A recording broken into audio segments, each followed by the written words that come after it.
Welcome to the 2006 Covington City Commissioners debate sponsored by CIVIC. I'm Vicki Pritchard, freelance reporter. I'm Luke Saladin, a reporter with the Kentucky Post newspaper. CIVIC was formed prior to the 2006 primary elections.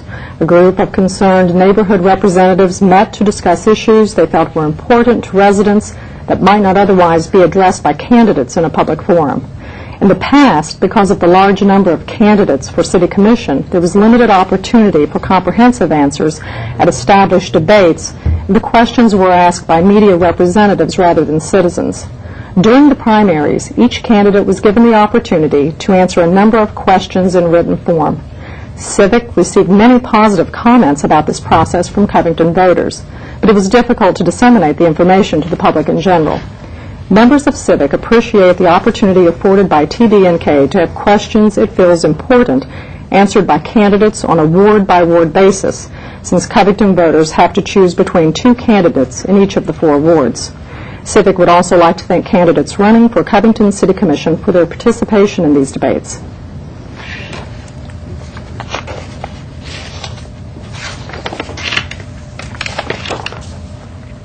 In August 2005, the Covington City Commission changed the way it elects commissioners. The City Commission did not change its form of government in any way. It just changed the manner in which it conducts our election. The city now has a ward system. Covington has been broken down into 4 wards, and 1 commissioner will represent each of the 4 wards. When the time comes to elect commissioners, there will be a primary in the spring and a fall general election. This is a nonpartisan election. There was a May primary election that narrowed down the selection of commissioners to 2 for each ward. Even though a voter only lives in 1 ward, each voter will make a decision on his or her choice of a commissioner from each of the 4 wards. A voter has 4 votes, 1 for each ward. The 2 candidates who received the most votes in the May primary election advanced to the November general election. Like the May primary vote, every voter will make a decision on who he or she likes from each ward. A voter has 4 votes, 1 for each ward. The candidate who receives the most votes in each ward is the winner. If there are no more than 2 people running for commissioner in a ward, there is no need to have a May primary election in that ward, making the 1 or 2 candidates advance to be voted for in the November general election. Covington is a city commission, city manager form of government, which means that there are 4 commissioners and a voting mayor. These 5 people are the decision makers for the city. There is already a separate election for the mayor. Since there are 4 commissioners, we are required by law to have 4 wards, 1 for each commissioner. In the city of Covington, the commissioners serve 2-year terms. This year, all 4 of the wards are contested. In Ward A, Jerry Stricker, the incumbent, is being challenged by Warner Allen. Ward B, which is going to be debated today, Alex Edmondson, the incumbent, is being challenged by Sherry Karen. In Ward C, Mildred Raines is being opposed by Steve Megerly. And in Ward D, incumbent Jerry Brandberger is being challenged by Tom Chandler. Today we're going to be talking about Covington Commission Ward B. It pits Alex Edmondson against Sherry Karen. This includes precincts numbers 7, 10, 11, 13, and 15, and covers the neighborhoods of the Central Business District, the western end, Kenton Hills, historic 15th Street, Lewisburg, Main Strauss, Mutter-Gottes, Pieselberg, northern area, Seminary Square, West Side, and West Covington. We'd like to begin the debates by giving each candidate the opportunity to introduce themselves. Each candidate has 2 minutes. Commissioner Edmondson. Yes, hi, I'm Alex Edmondson. I am running for City Commissioner. Again, I've been in elected office for 6 years. I'm hoping for another term. And a couple of my platforms that I'll be able to speak more articulately as we come to the issues. But one of the things that I've strove for since I've been on the City Commission has been historic preservation and making sure that each of the neighborhoods that are in Covington have the opportunity to receive the benefit of the taxes that come in. That's been the #1 issue for me, and I will continue to fight for it. So I'll let us get back to the debates. We can talk about the issues. Thank you. My name is Sherry Karen, and I live in West Covington. I decided to run for Covington Commission because I believe that Covington needs city commissioners who are willing to be more involved in community and also have a desire to continue educating themselves about how to make Covington a better place to live, work, and visit. For the past 10 years, I have been doing exactly that on a county and regional level regarding environmental, land use, and smart growth issues. I received my degree in architecture because I had a desire to make people's lives better through their physical surroundings. After being involved in the design of new and rehab buildings, I began to realize that more than just good buildings were needed. The setting and the connections to those buildings played a significant role in how the buildings worked. The same holds true for the city of our city. Our physical environment plays a major role in how our city functions and plays a major role in the 10 major focuses coming out of Covington's strategic plan. Those focuses are rivers, education, arts, downtown, green space, people, safety, transportation, neighborhood, and home ownership. Those 10 focuses, green space plays a significant role. I have so much to offer the city of Covington because of my design background and my existing environmental involvements, if only given the opportunity. Thank you. Commissioner Edmondson, we'll begin with you. There's been much discussion this past year that the city of Covington has some major financial problems of running the city within budget. How would you get the budget under control, and what specific areas would you look for reductions to increasing revenue to improve the situation? Sure. Thanks, first of all, for having me. The first thing I think that any city has to look at is the sign of the times. What are it's happening in the environment, more importantly, what's happening on the state and federal level of issues or challenges that little cities like ours are really involved with. And the first is healthcare. In Covington's case, we're a self-insured city, thus we're responsible for paying all of the healthcare benefits for our employees. One of the things that has to be gotten under control is healthcare. That's the first thing. One of the problems with our budget is the ever-increasing healthcare issue. Each of the years that I've been on the commission, the healthcare has gone up dramatically. The first and probably our foremost problem is getting healthcare under control. That's the first thing. As far as our budget concerns, the other thing, and the next is making sound business decisions, like operating DeVue Park in an efficient manner, operating the golf course in an efficient manner. I was working on and was finally successful in being able to get the Covington Landing off the riverfront. It took 4 years to do it. I brought that up 4 years ago and said, it's time to get this thing off. We're losing money. We can't continue to put money into the riverfront to the Covington Landing when it's literally a sinking ship, and that was a self-fulfilling prophecy down the road when it did in fact sink. So the first thing is to figure out the liabilities that are costing the city money, and then figure out ways to solve it. The first problem, I think, in solving it is figuring out where the resources are going to come, and my answer to that is that we have to look at all the pools of money that are coming to the city, and more importantly, take those pools of money and make sure that they're efficiently spent. Community development block grant monies, the property taxes, the payroll taxes. We have to earmark those funds for the right things that need to be improved, and not just giving the money to social service agencies or other agencies that really aren't going to give back to the community. Sherry Karen. I think adopting a balanced budget and sticking to it.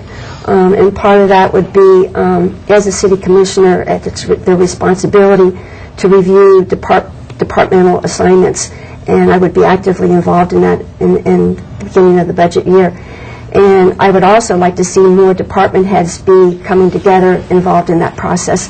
I think the more brainstorming that can happen, the more innovation that will happen, and I think everybody will be involved, have an active part in that. The review process can be an educational opportunity, and I just think it will have everybody on board. I would also like to see specific projects that are funded relate to the current strategic planning that's happening. That way we prioritize projects and make sure that it's a balanced approach across the whole city, that projects just don't happen in a specific area of the city. I would also like to see a stakeholder focus type group come together, including businesses, to review the payroll tax. I feel that if we reduce the payroll tax, that we will keep our existing businesses, and we will make our area, Covington, more attractive to new businesses, and that will be a source of income. Commissioner Edmondson, rebuttal. Yes, indeed. I think that the very popular answer for most candidates has been to lower the payroll taxes, and I would say firsthand I am absolutely in favor of lowering every tax we have. The problem is that in its essence, you can't just lower the property tax or payroll tax without having a way of replacing it. Reducing the payroll tax would have us eliminating jobs, would have us taking away police and fire. It's just not practical. So as a candidate, and certainly now as an elected official, we're faced with the task of not only figuring out which properties taxes to reduce, but how in fact to do it. So I think that my answer over the course of the next few months and during this election is to determine which taxes in fact need to be reduced and how to do it over a long-term plan. There's a perception held by many residents that issues of conflicts of interest may exist with some commissioners concerning several areas of activity in Covington. Do you think this perception is an accurate one? If so, what would you do to change it? Ms. Carr? Whether there's actually conflict existing, I think the appearance of conflict can be just as damaging. And so I think it's up to our government to be more transparent.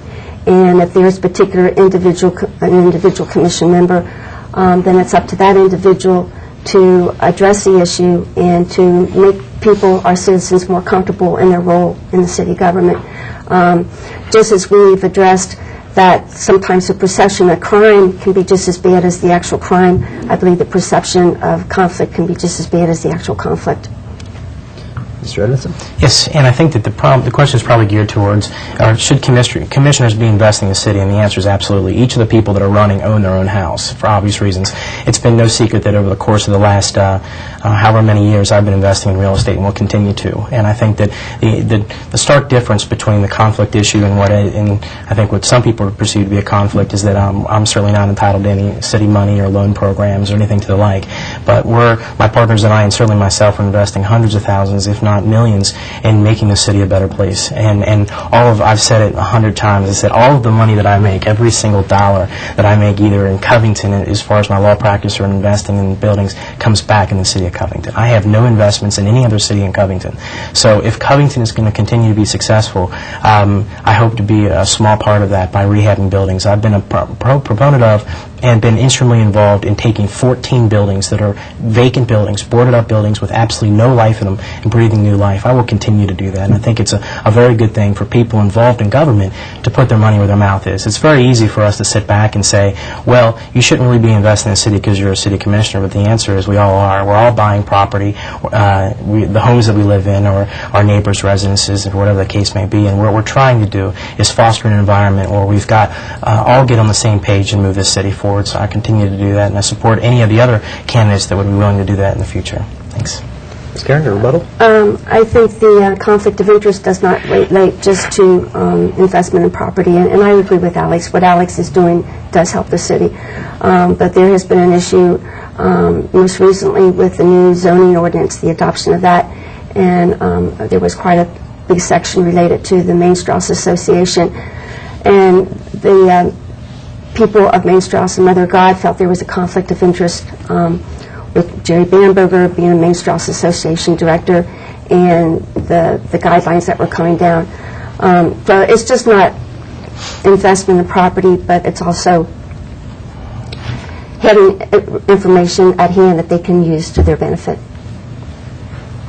Commissioner Edmondson, what does a livable neighborhood look like to you? And what steps, including a timetable, will you undertake in Covington to achieve your vision? That's a great question. I think the most important, when I read that initially, I said, it's all about grocery stores. I mean, truly. We have no grocery stores in Covington, or at least we have one on 1500 block of Madison. Some would argue that. But the bottom line is that in order to have a livable community, you have to have all the different services that sustain it, laundry, cleaners, and all the different things. Covington is missing some of that. And I think because of the fact that it's a larger region, people have said, well, it doesn't need a grocery store downtown.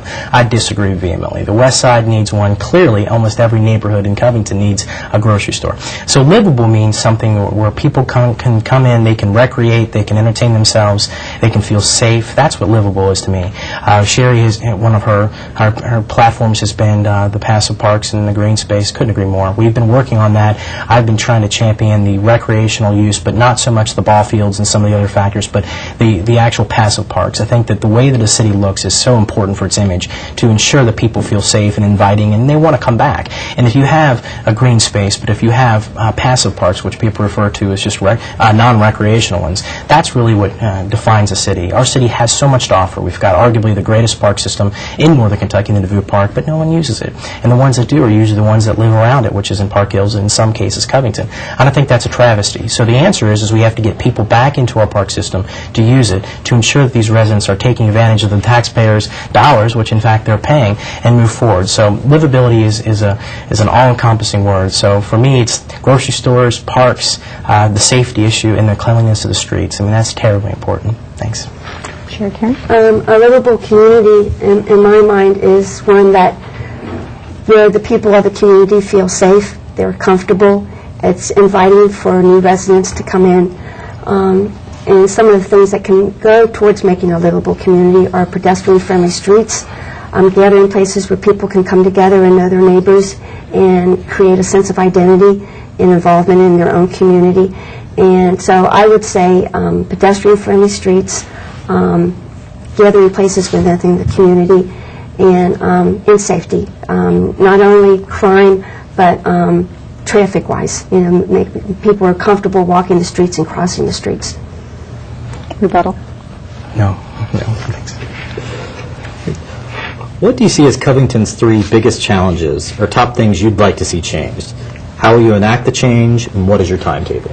Sherry Karen? The number one issue is crime and drugs. As I've been walking in neighborhoods, that is the number one issue that's on people's mind.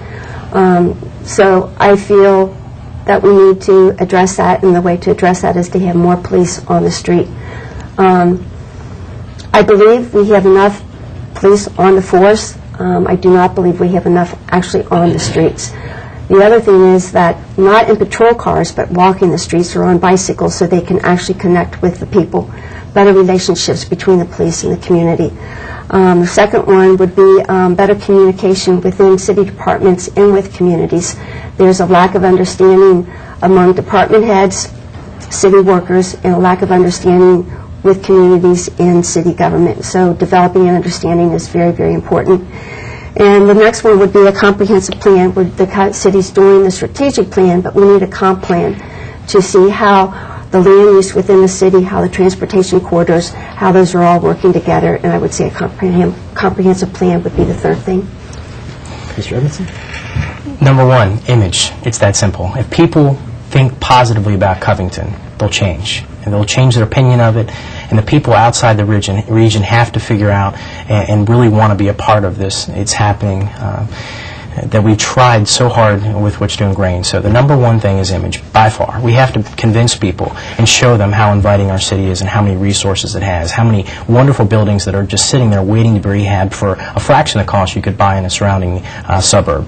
If we can change our image, we can change Covington. We are changing so much. The property values in Covington went up 15% last year, the second highest in all of Greater Cincinnati. There's a reason. And the reason is that single-handedly, we have excellent department heads and city staff working every day to change the image. If we can make people see Covington for what it is, I have no question that once they step in the front door, they're never going to want to leave. That's the first thing. Second thing is I also believe that the safety issue is a concern.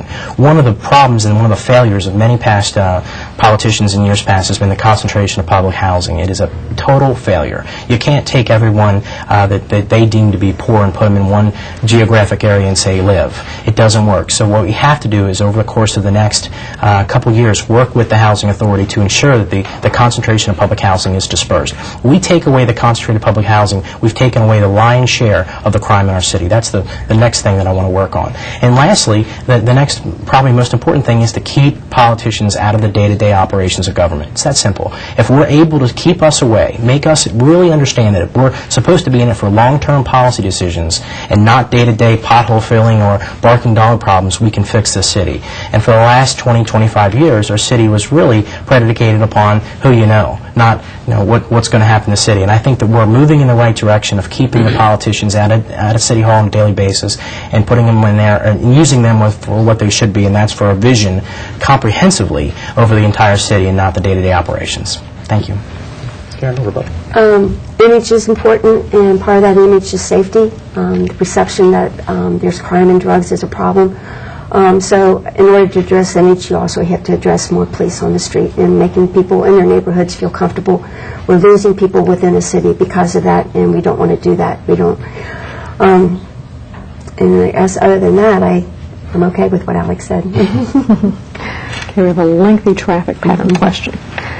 Traffic patterns in Austinburg, East Side, Wallace Woods, Levasseur Park, and Licking Riverside have presented major issues pertaining to safety and quality of life of its residents.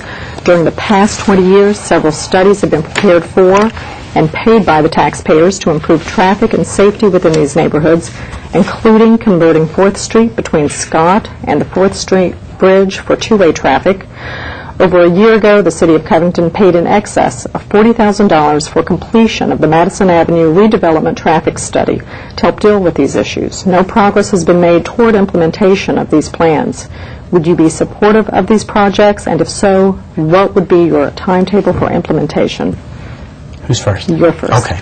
The answer is, of course, I'm supportive. I voted in every opportunity that I've had to support both these projects. The question isn't, are you supportive of? The question is, where are you going to get the resources? So it goes back to the chicken or the egg theory, and the theory being, well, what do? Do you cut other services to implement? The Madison Avenue corridor study will literally involve millions of city taxpayer dollars. Where does the money come from? And the answer is that you just can't make it appear. And then, so that's probably the number one issue of the Madison Avenue corridor is, how do you fund it? And I don't think that it's just something that you put a Band-Aid on, a quick fix, and you turn the traffic at one street and then all of a sudden it's fixed. It's not that simple. We have to rebuild Madison Avenue. It took about 70 years of bad zoning for it to get the way it is. The used car lots, the muffler shops, all the different things that in some cases aren't for a very friendly environment, the check cashing places, the pawn shops. It's going to take major intervention for us to get rid of us. And I think we all agree there are certain uses in a city that we want and certain ones we don't want. If we're going to do this, we have to do it totally. We just can't turn a couple streets and redirect a couple pieces of traffic. We have to do an entire comprehensive change of Madison Avenue from 20th Street to 15th. And if we can do this, or even farther, 20th to 12th would be perfect. But the answer is, where's it going to come from? So I'm committed over the next couple of years to trying to figure out monies, both state, federal, as well as city monies, to earmark for these projects so that we can take one side, either the west or the east, preferably, of course, the west, take out some of the unsightly businesses along the west side of Madison Avenue and create a friendly development that will take the traffic out of the residential component of Madison Avenue and move it back over to the west of it. So that's totally what I'm in favor of. Thank you. Sure, Karen. I'm in favor of the project. I think it's a good project. I would like to see the connections to the north of Madison and the south of Madison. I would like to see those connections addressed, and also the connections that are going east and west. But overall, the plan is good. Regarding the funding, in order to get the funding, Covington has to do a better job at being at the regional table. They need to be at OKI when OKI is looking at transportation dollars and the overall regional plan. They need to be involved at a county level. Several years ago, Kenton County had a task force, transportation task force, and Covington was very seldom represented at that table, and that was prioritizing projects to be funded in the county. So Covington needs to be at the table, other than their own, in order to get funding for this project, and I would definitely do that. Commissioner Edmondson? Sure. And I agree that Covington has to be at the table, but we have to be given a chair to sit down. And at this point in time, the county and some of the other entities that we work not in concert with have not given us that opportunity. We've seen in the past where we've tried to extend the olive branch and tried to get a jail put somewhere, and they just basically said, we're going to do whatever we want, regardless of what you want, because of the fact that some of the elected officials didn't want to work with Covington. So that first and foremost, my obligation is to Covington citizenry. I won't sell out Covington for anyone, including the county, the state, or whatever the case may be. So the most important thing for us is to try to work with the community leaders that are coming on in the future. Some of the ones in the past just simply didn't want to work with Covington. So we have to make sure that we establish working relationships with the newly elected commissioners. Thank you. Many cities within this part of the country provide funding to their neighborhoods. Would you support a specific line item dollar amount from the City of Covington's general operating budget to use by qualifying neighborhood associations on projects within their neighborhoods? Give reasons why you do or do not support this idea and what steps you would take to implement it. I support that idea. Our neighborhoods contribute a lot to the City of Covington, and having the citizens being involved in the actual hands-on projects, I think, is a great asset. I think we could use some of the block grant monies to do that. But what I would like to see are some guidelines set as to how those projects are scored, how they're funded. I think if they can relate to the strategic planning, the priorities that the city as a whole is addressing, and they fit within those priorities, I think there's a way to do it. Mr. Edmondson? Sure. I will start by saying approximately 4.5, 5 years ago, I started the campaign to end the useless spending of community development block grant dollars in social service agencies. I think my position at the time was very well documented. That is that I think that we have enough, and simply we need to stop funding them. The amount of dollars that we were funding in social service agencies were in the millions. I would absolutely be in favor of giving it back to the neighborhoods for neighborhood projects, parks, whatever it is that they deem necessary, as long as it's not going to social service dollars. Now, I am proud to say that we're giving very, very few dollars to social service agencies. My colleagues have jumped on board and said, why are we giving hundreds of thousands a year away with absolutely no control of how it's spent? Couldn't agree more. Most of it, in some cases, was not even being spent in our own community. It was being spent outside for the outsourcing of the organizations and the very proliferation of them. So I would be in favor of giving monies to the neighborhoods, assuming, of course, that there is some structure to it.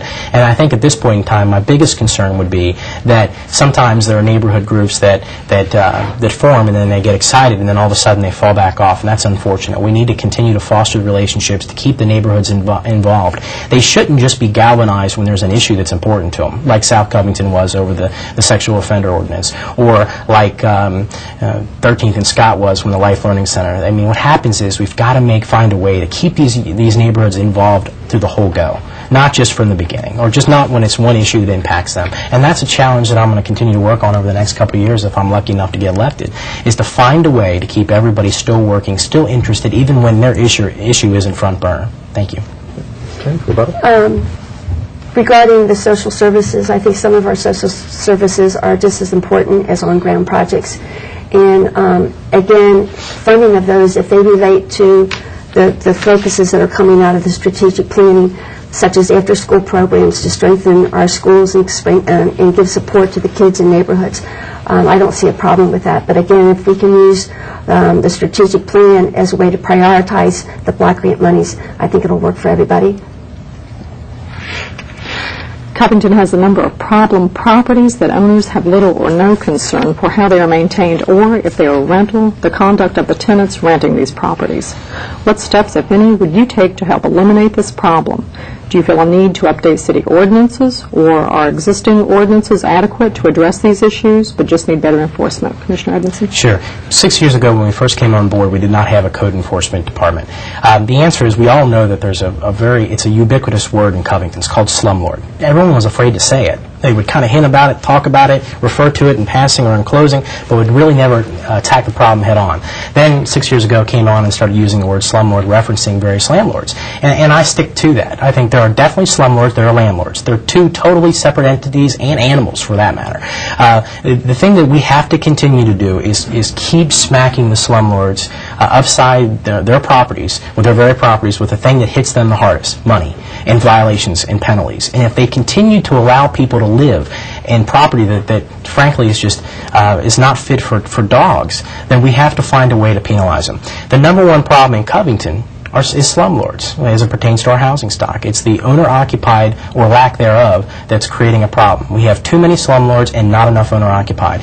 So the question is do we think, how do we take steps to fix the problem? And I think the first thing you do is you call them out. I'm working with Tim on a program. It's going to be hopefully called the Slumlord Program, but essentially we're going to take pictures of buildings and then attribute the owners on cable and run it on a cable access. And the answer is to identify these slumlords. The slumlords come into our community, they leech off of our properties, they exploit them, they abuse our citizenry, they create problems, and then they go home to their suburb at night and don't think about the problem or don't care. That's unacceptable. So hopefully over the next couple months we'll have a television show that will feature these slumlords in their entirety and show that in fact what the property is that they have and how they're letting people live. And if we can do that, if we can expose these people for who they really are, I think maybe they'll think twice about transacting business in Covington.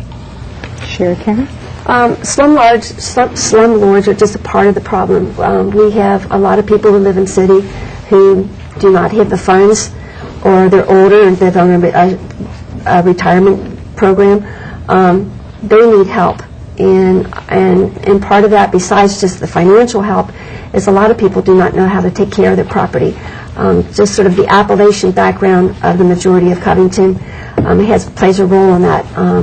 The people on my street have an Appalachian background. They're good people, but they don't understand certain things. They don't think twice about throwing out their cans and their bottles on the street. It's not that they're bad, they just haven't been educated. So I would like to see some educational programs to maybe help with that, and also some support groups for people, seniors, and people who do not have the financial means to take care of their property. It's just not slumlords.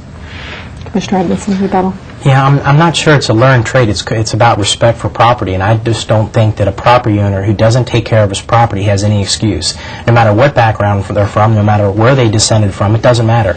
If you don't take care of your property in Covington, you need to either pay the penalty or get out. And I think that the City of Covington has to take a tough approach. 60% of our housing stock is owned by non-Covingtonians.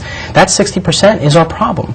Our owner-occupieds are not the one causing the disturbances, the litter problems, the graffiti, the crime. It's very simply the ones that don't care. They don't have a vested interest. They're not paying a mortgage. They don't care. So those are the ones that I'm focused on. Thank you. Crime in areas of drug trafficking, shootings, break-ins, vandalism, and juvenile crime appear to be on the increase in Covington. Some have indicated the need for additional police manpower for patrolling the community. Others have indicated a need for increasing salaries to keep and attract quality police officers. Still others feel a need to develop an improved block watch program that ties our communities in with the region. What steps would you take to help make the city and neighborhoods safer in fighting crime, and what priority would you give it? Okay. The first thing would be to get more police on the street. We need to have that. My understanding is that Covington's divided into 5 sections. There's 2 police per shift per section. So that's basically a total of 30 officers patrolling Covington. That's just not enough. The other thing that I've heard is that there's not good community relations. Citizens feel that they're not respected by police officers, and I think that creates problems. I think there needs to be better community relations. I think Covington's doing some of that. They have a thing called community relations, community policing, but there's only 5 police officers that are doing that. We need to have more doing that. I would also like to see Covington police officers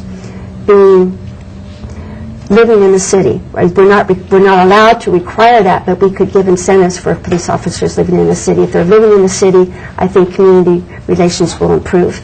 So those are the things that I would like to focus on. Mr. Edmondson? Sure. I've been at odds in the past with some of the police chiefs, or the ones that I've worked with, that the foot patrol is the #1 issue, and their concern is, well, if they're on foot, they can't get to other segments of the city. And I said, well, then we need to assign direct cops, or we need to direct the cops to certain areas, and they can only stay within that geographic area all day long. Our problem is the concentration of public housing. I mean, that's the problem with crime. That's where it's incubated, that's where it's fostered, that's where it's festered. And if we can find a way to put ourselves into the fabric of that so that we can respond quickly and not have them out just in a beat, I think we'll be able to attack the problem. So there's no question that we need to have more officers on the street. And I think that given the fact that it's an excellent opportunity, we're going to be appointing a new police chief within the next probably 60 days to the next 70 days, somewhere in that range, hopefully sooner. But if not, that police chief, one of the things before I cast a vote to hire him will be, how do you feel about foot patrol? How do you feel about some other issues? And how do you feel about getting the cops out of their cars? And if the police chief that wants to be says, I'm not in favor of that, I think that they're more of use in their car, then they don't have my vote. So that's the #1 issue, getting them in the streets. I was a huge proponent of the bike patrol, and will continue to be. With the bikes, they're able to sneak up on people and watch the activity. Next thing is security cameras. We need to invest in security cameras that monitor the projects and some of the other surrounding areas. Our major problem is not having enough resources at this point in time to attack the problem. So how do we do it? We have a constant eye. We have constant eyes looking at it, observing it from telephone poles so that we can record the activity. And I think that those are the small steps. And then ultimately, it comes down to the Housing Authority having the courage to make sure that the community understands that concentrated public housing is a failure. Once they've decided that, and once they start intermixing it and putting it back in the community and giving people a chance to live again, I think that we're going to see, we're going to reap the rewards for years to come. Thank you. Ms. Karen, rebuttal? Crime's not just happening around the public housing. The police officer that I heard several weeks ago at the Wallace Woods Neighborhood Association said that a lot of the police officers are being called to the south part of Covington. There's not public housing in the south part of Covington. It's the drugs that's creating the problem. And we need to get some kind of drug program, educational component going. I was disheartened that the transitions was not allowed to be located in Covington.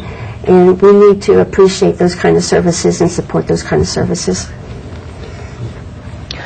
Commissioner Edmondson, what is your plan for solving the health care pension problem that is now or will soon be crippling the city's budget? What action would you take to solve this problem while still attracting and maintaining highly qualified city employees? Sure, that's a great question. How do we fix the health care problem? And I think the only answer is to limit the exposure that the city pays for health insurance or coverage. One of the ways that I would propose doing that is give the employees an opportunity to opt out of the system. So that means if you have a spouse or you want to pay for private insurance, then you could opt to go into their program and the city would give you a cash incentive.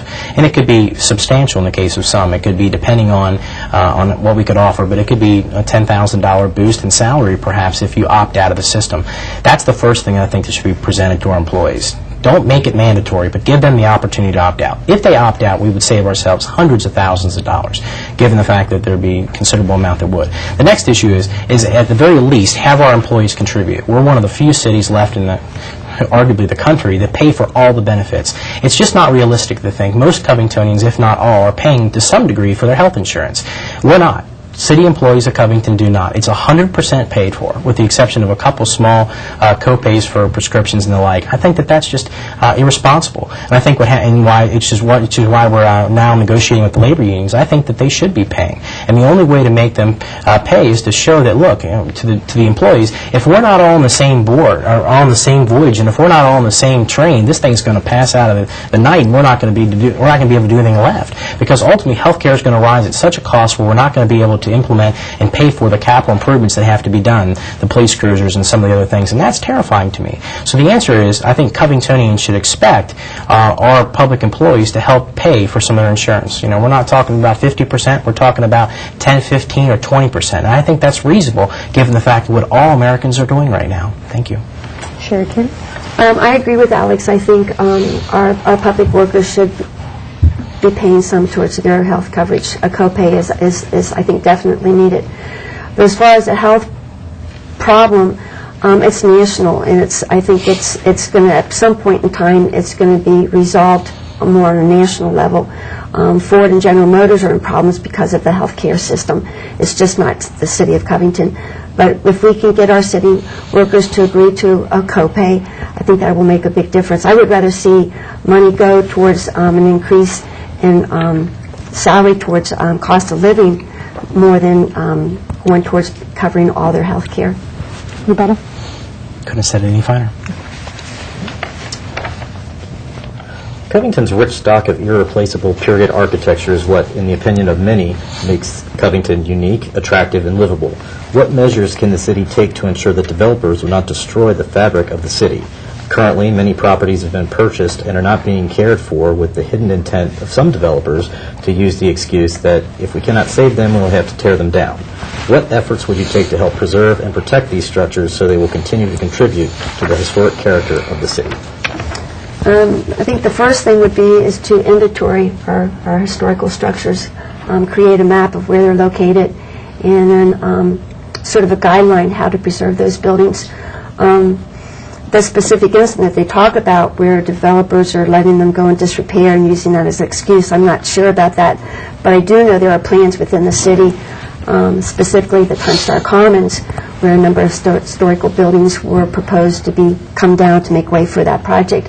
There needs to be more involvement, more public input when developments are being looked at, when they're being planned.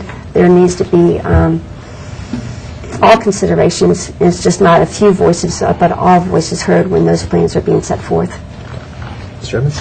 The architecture is why I'm here. It's my passion, it's my love, it's the thing that I think about sometimes when I go to bed. I mean, I came to Covington because I was able to find a building that a slumlord didn't want anymore, was able to purchase it on a land contract, and for the next 3 years during law school, I fixed it up literally every day. And I was able to take that building and parlay that into another opportunity and buy another building, and I just kept doing it. And the only reason I was able to do it is because people thought that the buildings were disposable because they were not taken care of. And then, you know, someone's trash is another one's treasure, and that treasure was mine. And the answer is that Covington, that's our single greatest resource, without question. That and location. Location, location, location. And all of a sudden, you realize that we have the second largest collection of Italian-age structures in greater Cincinnati, nestled right across the way from the bridge, and you realize this city's got so much momentum.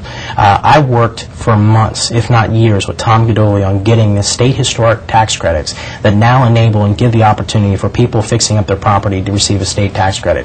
The state legislature didn't want to do it. They said, credit, taxes, we're not going to do it. We need money. And then we said, no, this is an investment in the future. This is a way for us to improve the housing stock, to keep people in, but more importantly, to keep people owner-occupied in Covington. Tom and I worked, and he worked much harder than I do, and all the credit needs to go to Tom, but I share the joy. I mean, now Covington has, without question, 15 distinct neighborhoods because of our registry that allows us to get historic preservation credits. That's huge, and I'll continue to do that. So if we didn't have buildings, I don't know if Alex Edmondson would be in the picture, and some maybe think that's a good idea, but I think the one thing about buildings is they never go away.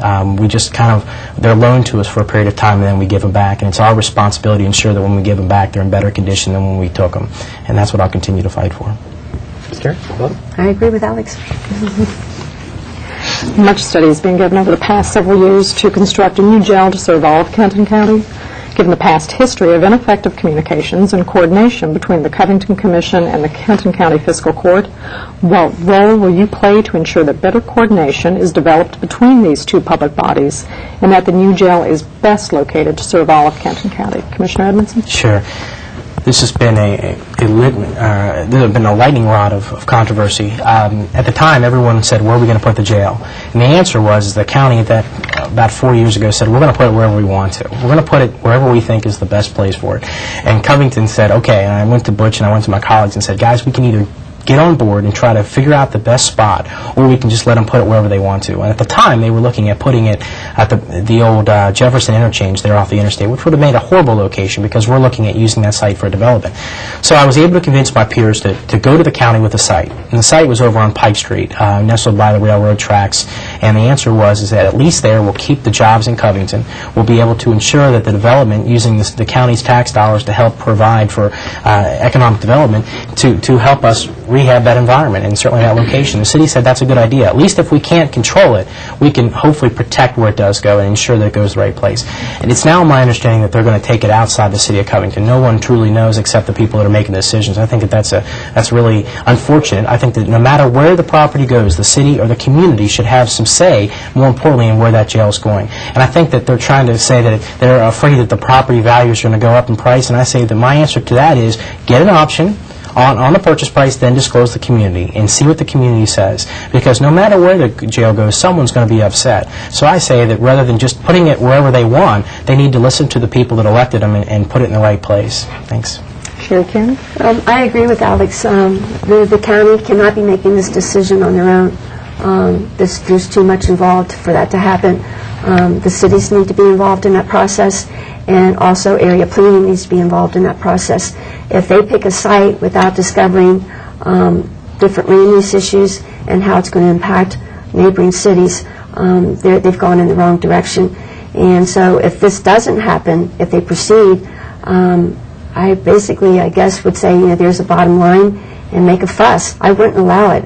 I mean, at some point, they have to be called for their lack of consideration when making decisions.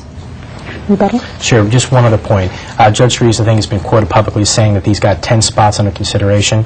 I don't necessarily agree with that. I think there's probably a couple. And my argument is get an option on the land, disclose it to the community, let the community know so that you don't do something so that they can't react to it. That, to me, is a travesty, and that's not good government. Good government is keeping the people informed of where the jail is going. Something as crucial as that, the placement of a jail should have community input. And if they don't do that, I think that they're not serving any of the residents, not just the ones in Covington, but certainly any of the residents that they were elected by. Thank you.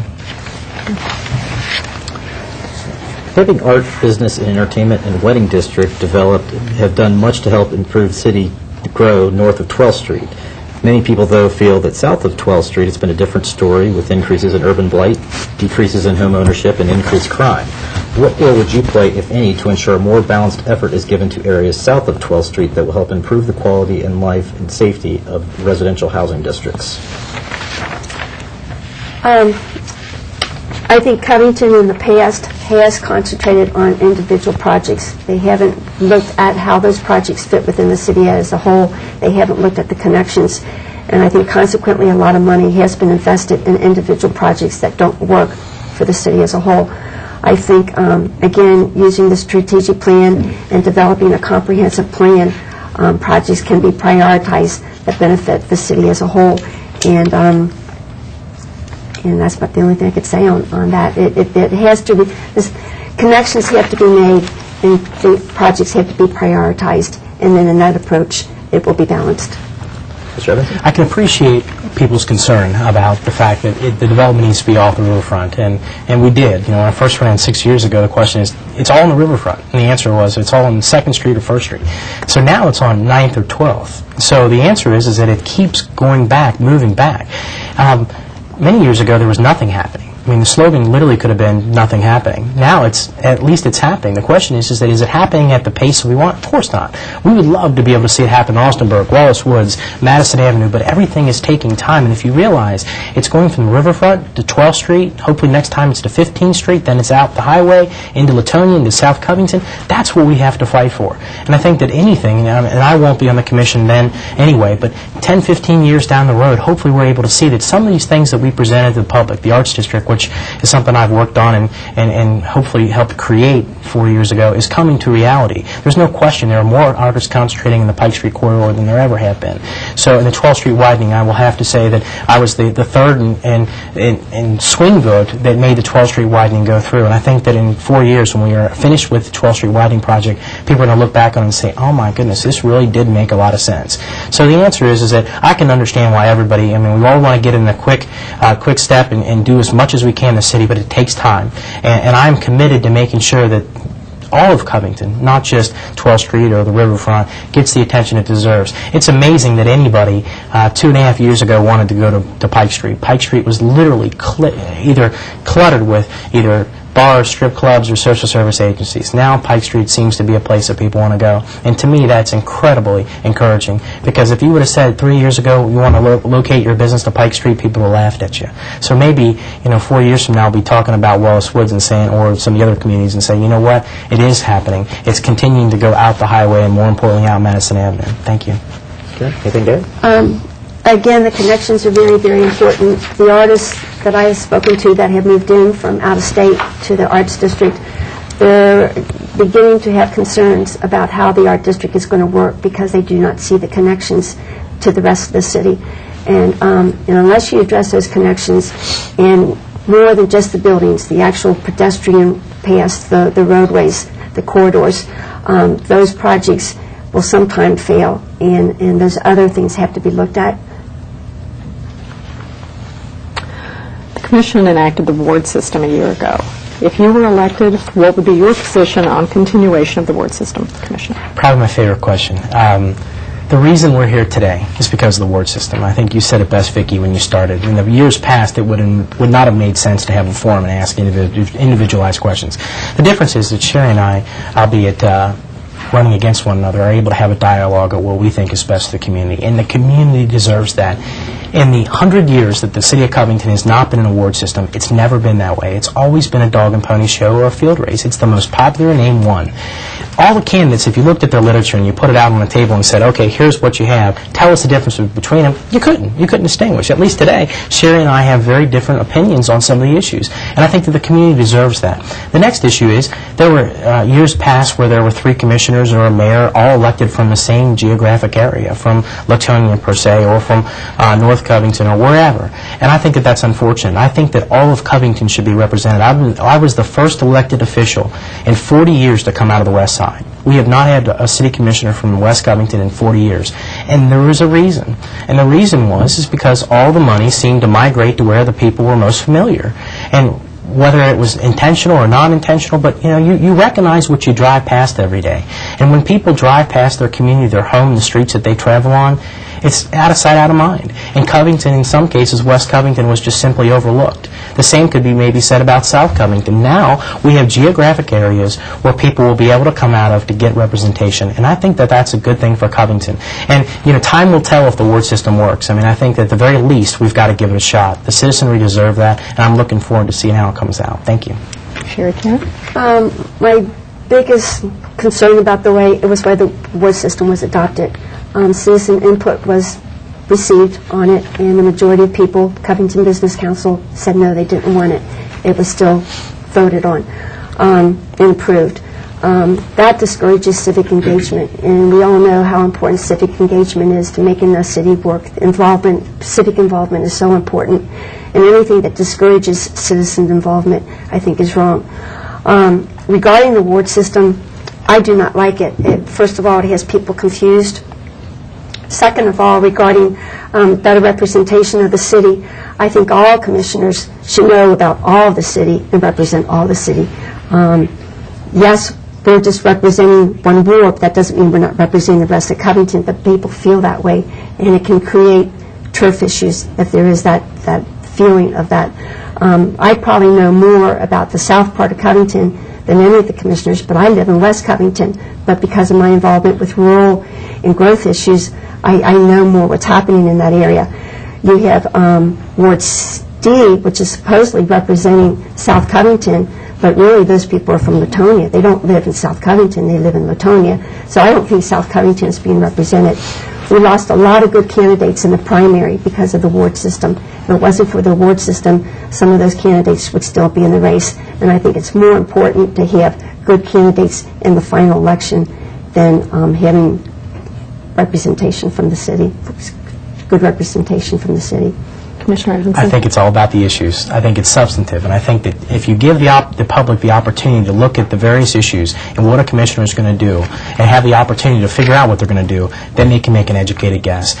In the last 100 years, Covington has been about being a popularity contest. The most recognizable name won. Now it's going to be about your issues and what you stand for. And I think that with anything new, I mean, everyone is scared of new. Change is something that you don't want to be a part of sometimes. And I think that the answer is that we have to find a new approach. And the new approach in this case is to look at it to see if all of the cities can be represented. And I hope that South Covington will field a candidate in the future years. It just so happened this particular time they didn't. But we'll see what happens a couple years down the road. Thank you. Now come to closing comments. Ms. Karen, we're going to start with you. I guess to start off, I don't know how many of you or the audience knows or heard of Wendell Berry. Wendell Berry is a farmer in Kentucky, and he's known for his writings in poetry on sustainability. Wendell made the comment that as members of society, we have an obligation to hope. I think hope is so very, very important. Without hope, there's despair. And hope brings about effort, and effort brings about involvement. And I feel, as a city commissioner, it's very important to give our citizens hope. And part of that is being involved in their neighborhood groups, being involved in committees that affect what they're doing. And that's basically what I've been doing for the past 10 years. I've been very, very involved.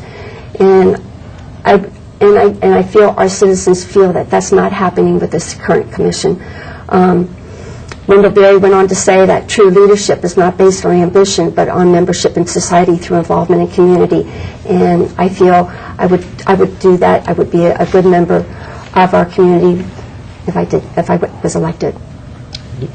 First of all, thanks for giving us the opportunity to talk. I think that true leadership is being able to look someone in the eye and tell them where you stand, even though when it's not popular. I have found out, Butch told me when I first elected, he said, Alex, your friends will come and go, but your enemies stay forever. Couldn't be more appropriate. And the difference is that every time you upset someone in the city of Covington, when you make a decision that's adverse to something that they want, they remember it. And in Covington, the job is to defend us, to defend the city, citywide. Speak for the people that aren't going to come down the city commission chamber. Speak for the people that will not get up in front of the judge executive of the county and say, no, we deserve better. City commission is standing up for the people that were denied access to the tank because they wanted to take the routes out of our community. And being a leader is coming to the Telecommunications board and saying, we deserve this, we deserve that. And I think that that's what I'm showing. I've been involved in multiple committees, River Cities Coalition. I mean, we can go on, and the difference is I'm giving my life at this point in time to making sure this community is a better place. Can I do better? You bet. I got a long way to go, and I can make better decisions and not maybe say things as poignantly at times and be maybe not as abrupt and learn somehow at times to be how to fashion my statement, but the one thing that I will give you is the truth, and I'll give you an honest opinion every time. I won't look you in the eye one time and tell one person one thing and then the other person the next. I'd rather take on an enemy than do that. So I have to say that the one thing that I've learned over the last 6 years is you got to have the courage to carry out your convictions, and I'll continue to do that. And if I'm lucky enough to be elected, I'll continue. One thing about Alex Edmondson is I may not always be right, but you will definitely know where I stand, and I'll continue to fight for that. So thanks for having us today. Look forward to being in the community. Thank you. We have some voter registration here for you, information for you. The last day to register is October 10th at 4 p.m. If you're going to vote in Kenton County, you can register at two places, the Kenton County Clerk's Office at Covington at 303 Court Street, or in Independence at 5272 Madison Pike. You're eligible to vote if you're a U.S. citizen, you're 18 years of age, and you're a resident of the county at least 28 days prior to the election. If you want to vote by absentee ballot, you can do it two ways, either by voting machine. This can only be done at the Covington location of the Kenton County Clerk's Office at 303 Court Street. That begins on Friday, October 13th. It can be done through Monday, November 6th. The hours are Monday through Thursday, 8:30 a.m. to 4 p.m., Friday, 8:30 a.m. to 6 p.m., and Saturdays, 9 a.m. to noon. If you're going to vote by paper ballot, you must meet one of the following requirements. It can be due to advanced age, disability, illness, or medical emergency, or you are a member of the armed forces. You are a dependent of a member of the armed forces. You are a student attending school outside the county of your voter registration. You temporarily reside outside the state but are eligible to vote in Kentucky, or you are incarcerated in jail and have been charged but not convicted of a crime. Questions on voter registration or absentee voting, you can contact the Kenton County Clerk Voter Registration Office at 859-392-1620, or go to the web at www.kentoncounty.org and click the County Clerk link. We'd like to take a minute to thank all the people who helped put this event together and bring it into your homes. Thanks to CIVIC for taking the time to organize the candidates, the questions, and these studio shots, and thanks to the Telecommunications Board of Northern Kentucky, whose staff and television facility has made this all possible. If you're interested in viewing other debates concerning the Covington Commission wards or any other local debates and candidate forum, hop on the internet and go to www.tbnk.org and check the program schedule for TGC 15. All future air times will be announced at the website. You'll also be able to view the debates on CIVIC's website at www.civicky.org. Thanks for joining us. Okay.